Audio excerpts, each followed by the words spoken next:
Hi friends, Umananda Bhairav టెంపుల్కి వెళ్తున్నాం. ఇప్పుడు బ్రహ్మపుత్ర నది మధ్యలో ఉన్న ఒక చిన్న ద్వీపాన్ని పీకాక్ ఐలాండ్ అని పిలుస్తారు.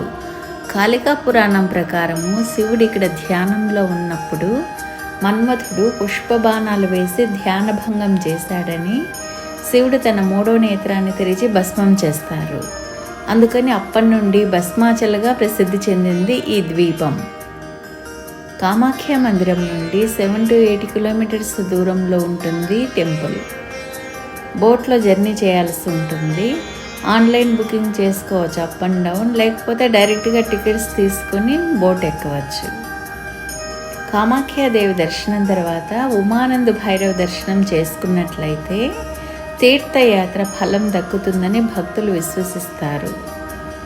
మహాశివరాత్రికి మేళా ఉంటుంది ఇక్కడ. చాలా పురాతనమైన మందిరం ఇది. ఉమానంద భైరవు కామాఖ్యాదేవికి రక్షకుడుగా ఉంటారట. శివాలయం లోపలికి వచ్చిన వెంటనే మూషిక దర్శనం చేసుకుని గణపతిని దర్శించాలి. శివాలయం ఉదయం 6:30 నుండి దర్శించుకోవచ్చు, సాయంత్రం 6 గంటల వరకు. చలికాలంలో అయితే సాయంత్రం 4 గంటలకే క్లోజ్ చేస్తారు.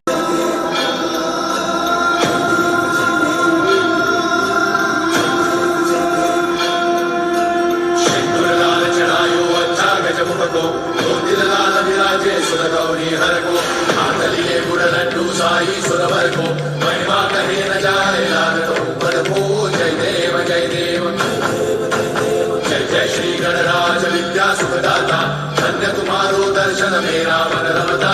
जय देव जय देव। अष्टौ सिद्धि दासी संकट को भई विघ्न विनाशन मंगल मूलदाधिकारी कोटि सूरज प्रकाश ऐसी छवि तेरी गंडस्थल मद मस्तक झूले शशि व्याधि। जय देव जय देव। जय जय श्री गणराज विद्या सुखदाता धन्य तुम्हारो दर्शन मेरा मन रमता। जय देव जय देव।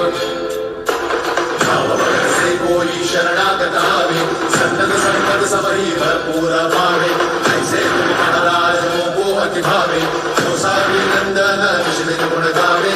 जय देव जय देव। जय जय श्री गणराज विद्या सुखदाता धन्य तुम्हारो दर्शन मेरा मन रमता। जय देव जय देव। ఇది వైద్యనాథ్ మందిరం. ఇది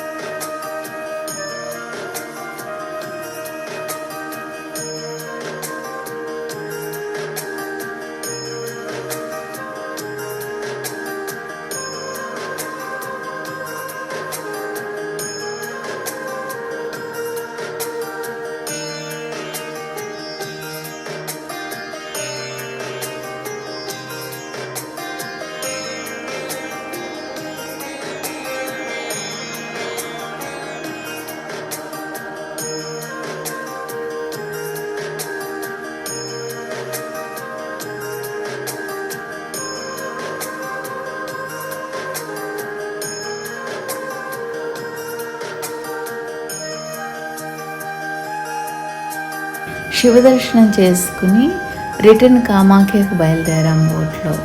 విశాలమైన బ్రహ్మపుత్ర నదిలో బోటింగ్ ఎక్స్పీరియన్స్ చాలా బాగుంటుంది. ఎండగా ఉన్నా సరే చల్లని గాలి తాకుతూ బాగుంది. బోట్ కోసం వెయిట్ చేసే భక్తులకు కొబ్బరి బోండాలు, sugar cane juice, lemon juice, mixed fruits అన్నీ అందుబాటులో ఉన్నాయి ఇక్కడ. మీకు వీడియో నచ్చినట్లయితే ఓం నమః శివాయ అని టైప్ చేయండి కామెంట్లో. లైక్ అండ్ సబ్స్క్రైబ్ చేసి శ్రీస్ డైరీని ఎంకరేజ్ చేస్తున్నందుకు మీ అందరికీ thank you very very much. మీరు పార్ట్ 1 to 5 చూడని వారికి డిస్క్రిప్షన్లో లింక్స్ పెట్టానండి, తప్పకుండా చూడండి. బాయ్ ఫ్రెండ్స్, నెక్స్ట్ వీడియోలో మళ్ళీ కలుసుకుందాం.